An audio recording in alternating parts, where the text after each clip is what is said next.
વધતી જતી ગરમીની વચ્ચે હવે જે છે તે શાકભાજીના ભાવમાં પણ તોતિંગ વધારો જોવા મળી રહ્યો છે, જેના કારણે ગૃહિણીઓ છે તેના બજેટ પર અસર પડી રહી છે. મેક્સિમમ અત્યારે જરૂર લીંબુની છે અને ભાવ વધી ગયા છે એટલે થોડું પ્રોબ્લેમ થયું છે ગૃહિણીના બજેટમાં. અત્યારે લીંબુનો ભાવ 300 પાર છે, 300 ઉપર છે. વધતી જતી ગરમીની વચ્ચે હવે જે છે તે શાકભાજીના ભાવમાં પણ તોતિંગ વધારો જોવા મળી રહ્યો છે, જેના કારણે ગૃહિણીઓ છે તેના બજેટ પર અસર પડી રહી છે. જેમ જેમ ગરમી વધી રહી છે તેમ તેમ હવે જે છે તે શાકભાજીના ભાવમાં પણ વધારો જોવા મળી રહ્યો છે. અમદાવાદના શાકભાજી ના જે આવક છે તેમાં પણ અસર જોવા મળી રહી છે.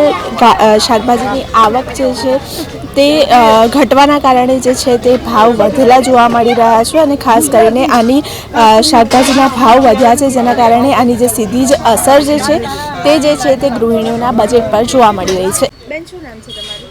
લતા.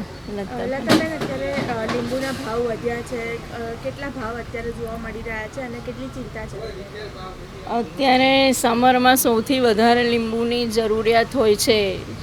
લૂ લાગે કે ગમે તે કંઈ પ્રોબ્લેમમાં, તો એ જ ટાઈમે 300 રૂપિયાની આસપાસ લીંબુના ભાવ થયા છે એટલે અમારા બજેટમાં થોડું એ ડિફરન્સ આવી ગયો છે. કારણ કે અત્યારે મહેમાન આવે તો બી એમ કે ગરમી છે તો લીંબુ શરબત બનાવો, રસ્તા પર બી સિકંજી ને બધું વેચાય, એમાં લેમન જોઈએ છે. એટલે આડકતરી રીતે લીંબુની જરૂરિયાત વધી ગઈ છે.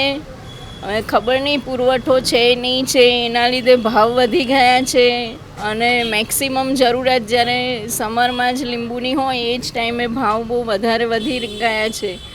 એટલે અમારે બી આમ સોનાની જેમ ટપકું ટપકું વાપરવું પડે છે. એનું ઓલ્ટરનેટ શોધીએ છીએ પછી લેમનના બદલે બીજું કંઈ બી જે યુઝ થાય, પણ મેક્સિમમ અત્યારે જરૂર લીંબુની છે અને ભાવ વધી ગયા છે એટલે થોડું પ્રોબ્લેમ થયું છે ગૃહિણીના બજેટમાં. Thank you.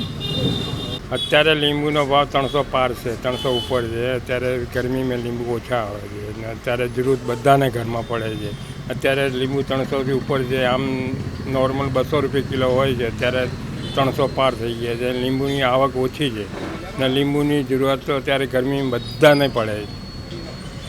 લોકો ખરીદી કરવા માટે આવી રહ્યા છે. તો લોકો તો આવે છે, બમણા આવે છે. 500 કિલો લઈ જવાવાળા 250 ગ્રામ લઈ જાય, 500 ગ્રામ લઈ જાય. લીંબુ તો ગરમીમાં બધા લઈ જાય. કેમેરામેન ગૌતમ જાદવ સાથે મૈત્રી વ્યાસ, પ્રદેશ 24 ગુજરાતી, અમદાવાદ.